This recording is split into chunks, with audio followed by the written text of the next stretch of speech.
우리는 지난 시간 하나님의 요구가 무엇인가를, 하나님께서 우리에게 뭘 요구하시는가를 우리가 함께 말씀을 보았습니다. 율법은 우리에게 절대적 완전과 의와 완전한 순종을 요구한다는 사실을 우리가 보았습니다. 우리 아침에는 그런 거룩한 요구 앞에 우리의 무력함에 대해서, 우리 인간이 얼마나 철저히 무력한지를 한번 이 시간 상고해 보겠습니다. 아마 기억으로 가리 1권 121페이지 말씀으로 기억이 되어집니다. 우리의 가장 긴급하고 시급한 요구는 경건의 부흥이라고 말씀을 하셨어요. 이것이 우리의 모든 사업의 첫째 과업이 되어야 한다고 말씀하셔요. 경건의 부흥, 이것은 가장 긴급한 요구라고 말씀하신 까닭이 무엇일까요? 가랴 기별 1권 359페이지, 60페이지는 그렇게 말씀하십니다. 우리 가운데 100명 가운데 한 명도 의의 체험이 없다 라고 말씀하셔요. 거듭난 자가 거의 없다라고 말씀하셔요. 로마서 6장 1절과 3절에 예내신 말씀처럼 거의 산채로 장례를 치르고 있다고 말해요. 이 시대에 거듭난 경험이 희귀하다고 말하고 있습니다. 마지막 남은 교회가 예수가 없는 교회가 되었다고 말합니다. 살았다는 이름은 가졌지만 실상은 죽은 자라고 말합니다. 하지만 누가 10장, 마태 22장, 히브리 8장의 말씀처럼 영생의 조건은 변함이 없습니다. 율법의 요구는 변함이 없습니다. 불변합니다. 완전한 순결한 의가 요구되어집니다. 완전한 순종이 요구되어집니다. 우리 거룩한 명제 앞에 우리의 얼마나 철저하게 무력한지를 함께 공부하면서, 왜 정로기다 2장처럼 죄인에게 필요한 그리스도, 베드로처럼 저는 죄인으로서이다 나를 떠나소서라고 고백할 수밖에 없는 베드로였지만 예수의 발을 꽉 붙잡았던 그 절절한 믿음의 갈망처럼 우리 마음속에 예수가 없이는 아무것도 할 수 없다는 사실을 철저히 느끼면서 매 순간 예수 안에 있는 거룩함의 경험을 만져보기를 간절히 바라면서 이 아침 말씀을 연구하려고 합니다. 우리는 지금 우리에게 가장 두려운 경고를 받고 있습니다. 짐승과 짐승의 우상과 이름과 수와 표를 받지 말라고 말씀하십니다. 쉽게 말합니다. 죄를 짓지 말라고 말씀하십니다. 불법의 비밀에 감염되지 말라고 말씀하십니다. 유일한 비결은 계시록 14장 12절입니다. 가랴 기별 2권 385페이지는 말씀하십니다. 계시록 14장 12절을 가리켜서 율법과 복음을 의미한다라고 말합니다. 쉽게 말하면 복음의 능력으로 율법을 빨리 체험하라, 순종하라, 그런 뜻입니다. 우리 속에 예수를 믿음으로 내재하여서 그 예수 믿음을 통하여 예수님처럼 살아라, 그런 뜻입니다. 이 길 외에는 짐승과 우상과 이름과 표를 이길 사람이 아무도 없습니다. 그래서 계시록 13장 9절은 말합니다. 창세로부터 죽임을 당한 어린 양의 생명책에 기록되지 못한 모든 사람들은 결국 짐승의 표를 받게 될 것이라고 경고하고 있습니다. 그러므로 여러분, 어린 양의 생명책에 기록될 사람들은 예복을 입은 사람밖에 없습니다. 예복을 입어서 더럽히지 않고 지킨 사람밖에 없습니다. 요한복음 15장 4절처럼 너희가 나를 떠나서는 아무것도 할 수 없다고 말씀하죠. 아무것도 할 수 없다고 말씀하십니다. 서망 675페이지로 말씀하시기를 단 하나의 죄도 조그마한 유혹과 시험도 예수를 떠나서는 이길 수 없다고 성경은 말씀하고 있습니다. 자, 그럼 이 시간 성경을 함께 좀 보려고 합니다. 우리가 얼마나 철저히 무력한지. 예레미야 13장 23절을 보시면 익숙한 성경 구절이 우리에게 증거되고 있는 본문의 말씀입니다. 한번 펴시기 바랍니다. 예레미야 13장 23절의 말씀입니다. 제가 제 성경으로 읽습니다. 에티오피아 사람이 자신의 피부를, 쿠스인이, 흑인이 자신의 검은 피부를 희게 할 수 있겠느냐? 표범이 그의 무늬를 반점을 없앨 수 있겠느냐? 혹시 그것이 가능하면 악을 행하는데 익숙한 너희도 선을 행할 수 있으리라. 한마디로 불가능하다는 것입니다. 인간 스스로는 선을, 의를 절대로 만들어낼 수가 없습니다. 우리 스스로는 절대로 율법의 요구의 의 앞에 무력합니다. 철저하게 우리는 무력합니다. 이제 중요한 본문을 좀 보려고 합니다. 로마서 7장 14절과 24절의 말씀이요. 너무너무 중요한 말씀이고요. 이 본문의 말씀은 굉장히 중요한 주제를, 교훈을 주고 있는 본문의 말씀입니다. 거짓 복음과 참 복음을 가늠하는 중요한 본문이기도 하고요. 이 본문에 관한 이해 때문에 수많은 사람들이 조금 이따 보겠지만 가롯 유다의 길을 따라가고 있습니다. 로마서 7장 앞에 9절은 제가 약하고요. 14절부터 제가 좀 보려고 합니다. 이 말씀 평가닥은 우리가 얼마나 무력한지, 율법은 의를 요구한다고 말씀했죠. 그죠? 그 요구 앞에 인간이 얼마나 무력한지 보려고 본문을 폈습니다. 14절부터 24절을 볼 텐데요. 14절을 잘 보세요. 우리가 알거니와 율법은 영적이고 나는 육신적이어서 뭐라고 말씀합니까? 죄 아래 팔렸도다.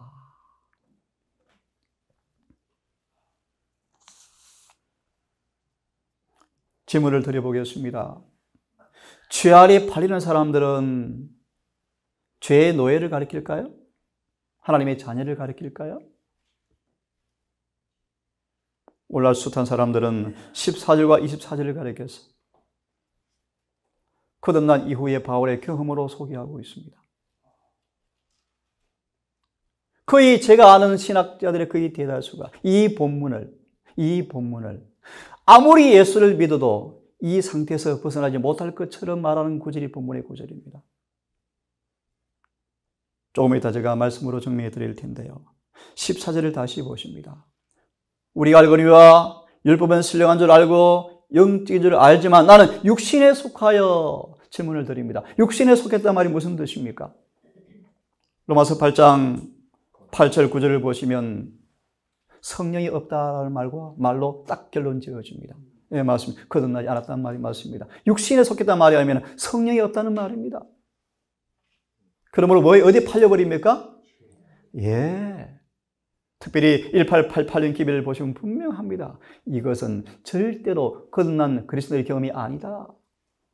사도 바울은 자신이 예수를 만나기 전에 거듭나지 못했던 자신의 경험을 수리하면서 8장을 소개하려고 하는 본문의 말씀이에요. 떠나서라도 본문을 아무리 봐도 이거는 진정한 거듭난 사람들의 경험이 아닙니다. 말씀으로 증명해 드리려고 합니다. 하지만 이 본문의 말씀은 예수가 내 안에 계시지 않는다면, 성령이 없다면 우리는 얼마나 철저하게 노예가 되어지는지, 아무리 몸부림쳐도 죄에서 벗어날 수 없는 무력한 죄인임을 소개하는 본문이 바로 이 말씀입니다. 내가 행하는 것을 내가 인정하지 아니하노니, 예, 우린 죄를 짓고 싶지를 않습니다. 하지만 내가 원하는 것, 즉 그것은 내가 행하지 아니하고 내가 미워하는 그것을 내가 행하기 때문이라. 건너뛰어서 이렇게 말하죠. 19절. 내가 원하는 선은 내가 행하지 아니하고 도리어 내가 원치 아니하는 악을 내가 행하는데 왜 그런가? 22절. 내가 속사람을 따라서 하나님의 법을 사랑하고 즐거워하지만 돌밭의 청중 똑같은 말씀이요. 미리난 다섯째 똑같은 사람들이요. 진리를 좋아하고 사랑하였고 율법도 좋아했어요. 예수를 사랑했어요. 그런데요, 내 지체 안에 있는 다른 법이 내 생각의 법과 싸워서 내 지체 안에 있는 죄의 법 아래로 나를 사로잡아 가는 것을 내가 보는도다. 오호라 나는 공고한 사람이로라 라고 탄식합니다. 교회정원 6권 52페이지, 53페이지는 이렇게 이 말씀을 우리에게 증거해 주고 있습니다. 예수를 믿으라 하면서, 그분의 제자라 공언하면서, 그분을 안으라 공언하면서 늘 사람들은 안 되는 것 때문에 울고 있어요. 마음은 원인데 원대로 못 삽니다. 늘 낮은 수준에 처져서 불평하고 탄식하고 보실래요? 사탄을 발로 눌러 정복하지 못하고 있다. 그래서 그들은 죄책감과 정죄의식이 항상 영혼을 괴롭게 하여 이러한 외침이 나오게 한다. 오호라 나는 공고한 사람이로라. 누가 나를 사망에서 몸에서 건져낼 것인가. 로마서 이 본문의 말씀을 교회정 6권에서는 우리에게 복음의 능력을 경험하지 못한 사람으로 소개해 주고 있습니다. 또 봅니다. 이 말씀은 치료봉사 84페이지, 85페이지 말씀인데요.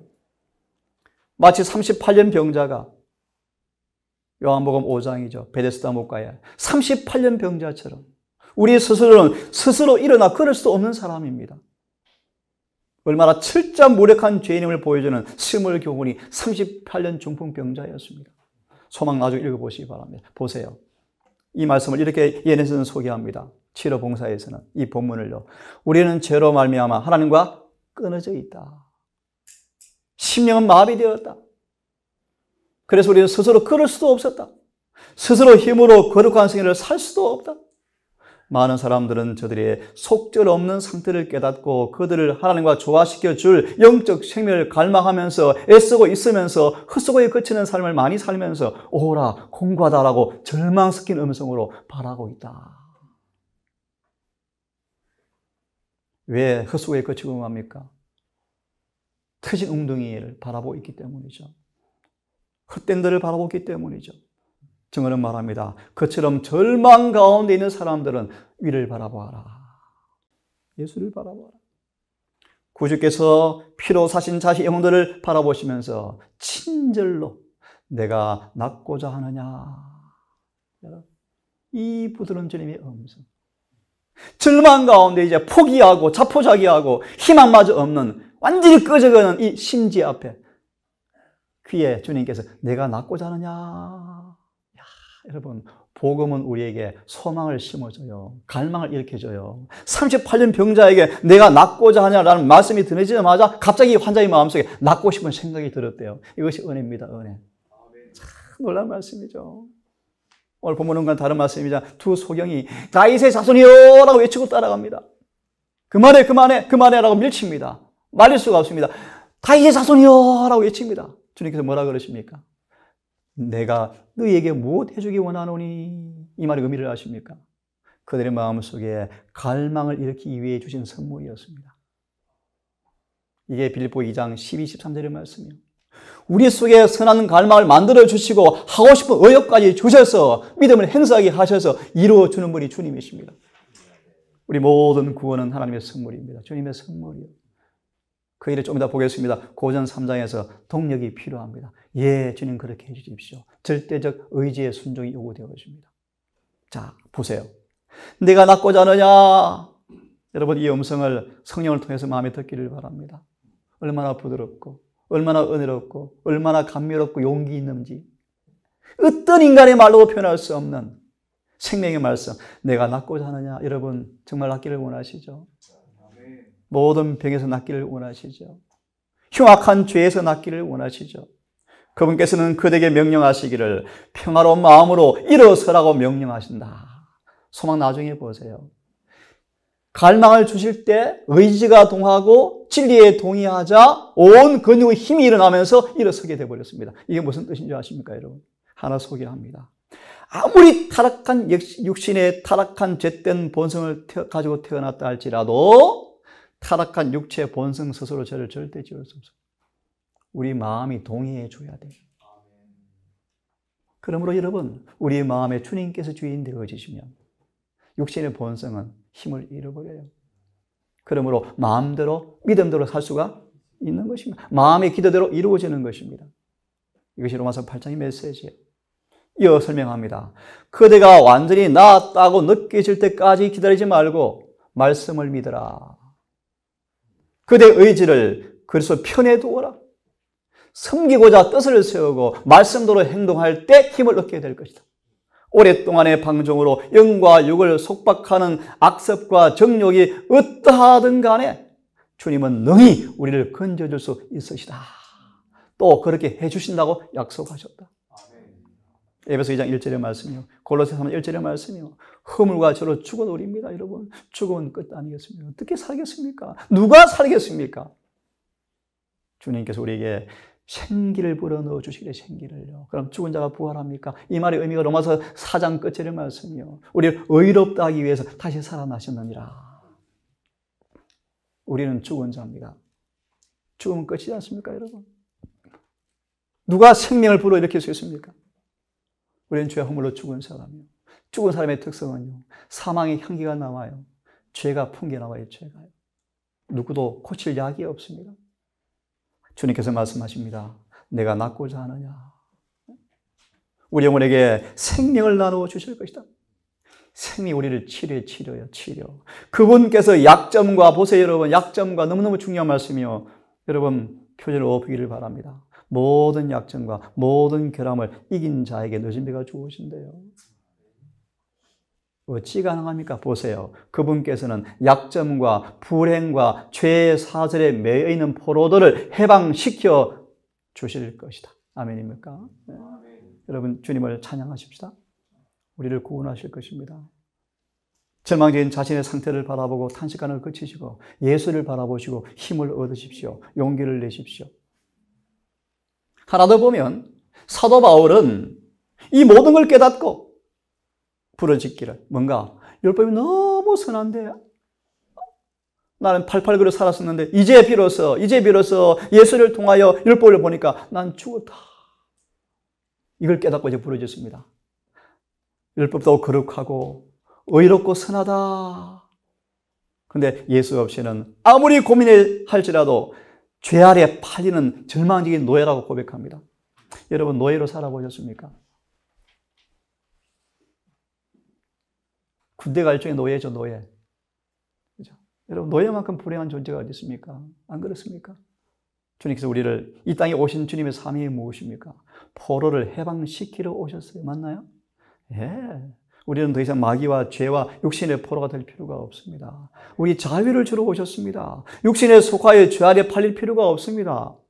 오라 나는 공고한 사람이로라. 순결과 의를 갈망하지만 공고하다고 탄식하는 사람에게 이렇게 예언시는 주석합니다. 이러한 부러지짐은 어느 곳에서나 어디에서나 죄의 짐에 눌린 자들의 마음에서 발하는 부러지짐이다. 어떻게 거듭난 사람이겠습니까? 로마서 본문으로 말씀드리면 예수님이 없는 사람들의 모습이에요. 선을 갈망하고 의롭게 살고 싶고 말씀대로 살고 싶고 변화도 갈망하고 기별대로 살고 싶은데 안 되어집니다. 왜 안 되어집니까? 예수가 없죠, 그 속에. 제가 예내신의 4개를 인용했습니다. 아무리 봐도 경험을 봐도 이 부모님 말씀은 예수님이 없는 육신에 속한 사람들의 탄식이에요. 제가 완전한 승리를 여러분 앞 구분할 수는 없지만 예수가 계시면 승리는 확실합니다. 바울을 연구해 보세요. 바울을. 사도 바울이 다메섹 도상에서 예수를 만나 회심을 경험하고 끝난 이후에 죽을 때까지 그는 공고하다고 그는 고백하지 않았습니다. 예수 안에서 항상 이김을 주시는 그분을 찬양했습니다. 그는 복음의 승리자였습니다. 나는 믿음을 싸웠고 이겼고 길을 지켰으니 이제 나를 위해서 뭐가요? 당당하게 고백합니다. 의의 멸관이 예비되었다고요. 어디 바울을 이게 갖다 붙입니까? 바울을요.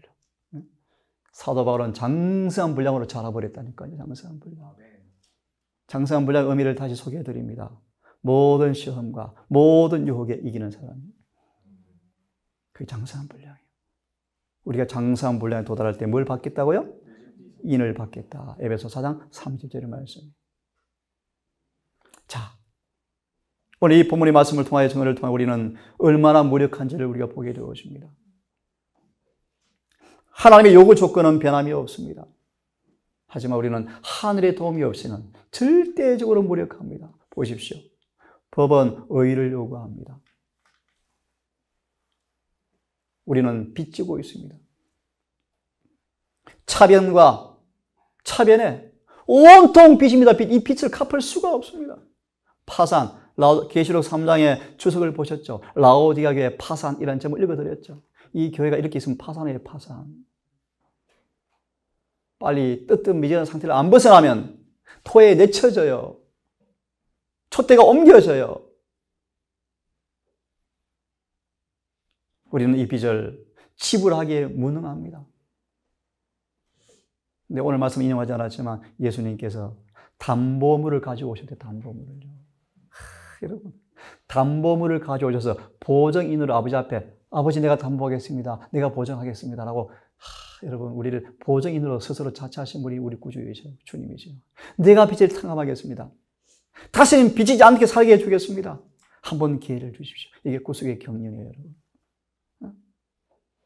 한번 태어나 죽을 때까지 살면서 인간은 이 죄의 삭스, 죄의 값을 해결할 능력이 없지 않습니까? 무덤에 내려가서 영원한 그들은 죄의 값으로 멸망당하고 말 인생에게 주님께서 빚을 갚아주시겠대요. 여러분 우리는 빚을 졌습니다. 이 빚을 지불하기 무능합니다. 철저히 무력합니다. 그래서 사랑의 빚 외에는 지지 말라 그러잖아요. 예? 그죠? 사랑의 빚은 서로 지면 참 좋아 행복해요. 또 서로 사랑하면 되지 않습니까? 그죠? 예. 어떤 인간도 상속으로 거룩함을 물려받지 못합니다. 에베소 4장 20절의 말씀에 나중에 보세요. 거룩함의 비밀요. 거룩함은 아무도 타고날 때 물려받지 않습니다. 오직 어떤 방법으로도 무엇을 계획할지라도 우리는 이 거룩함의 요구 앞에 충성할 수가 없습니다.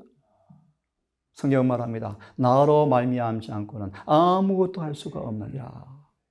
인간의 의는 더러운 걸레다. 여러분 걸레 압니까? 걸레. 더러운 걸레. 한번 빨아보세요. 정말 더럽게 꾸중물 나오죠. 인간의 의는 더러운 이렇게 표현합니다. 더러운 걸레다. 여자분들 더 잘 알지 않습니까? 저도 가끔 해보지만 빨아보면 너무 더럽습니다. 너무 더럽습니다. 그걸 마셔보실래요, 여러분?